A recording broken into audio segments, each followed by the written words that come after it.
എല്ലാ ദിവസവും നടത്തുന്നതാണല്ലോ അതിനകത്ത്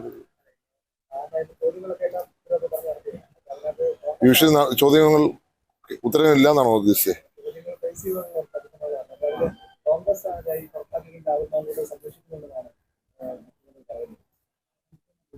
പുറത്താക്കാത്തവരെ സംരക്ഷിക്കുന്നുണ്ടോ? ശബരിമല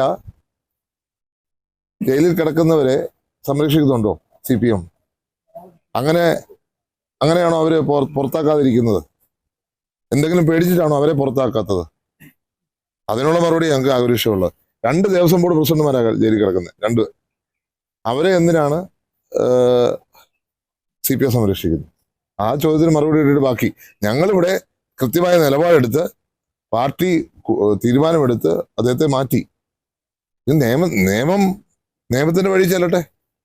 അപ്പൊ പിന്നെ കോടതിയാണ് തീരുമാനിക്കുന്നത് ബാക്കി എന്താണ് നിയമവശം എന്താണെന്നുള്ളത്.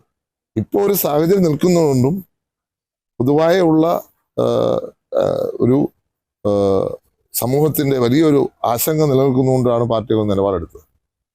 അപ്പൊ ഏറ്റവും പ്രമുഖനായ ഒരു നേതാവിനെയാണ്, ഞങ്ങളുടെ സംസ്ഥാനത്തിന്റെ തന്നെ യൂത്ത് കോൺഗ്രസിന്റെ പ്രസിഡന്റായിരുന്നു, അങ്ങനെയുള്ള പ്രമുഖനായ ഒരു നേതാവിനെയാണ് പുറത്താക്കിയിരിക്കുന്നത്. അപ്പൊ പിന്നെ ഞങ്ങൾ എന്ത് സംരക്ഷണം ഒരുക്കുന്ന പറയുന്നത്? ആഭ്യന്തരമന്ത്രി കോൺഗ്രസിന്റെ കയ്യിലാണല്ലോ ആഭ്യന്തരമന്ത്രി സ്ഥാനം ഇരിക്കുന്നത്. കോൺഗ്രസിന്റെ ആണല്ലോ ആഭ്യന്തരമന്ത്രി കോൺഗ്രസ്സുകാരനായതുകൊണ്ട് പെട്ടെന്ന് പിടിക്കാൻ പറ്റുമല്ലോ. ഇത് പ്രിയങ്കനായ പ്രതിപക്ഷ നേതാവ് പറഞ്ഞിട്ടുണ്ട് എന്താണ് കാര്യം.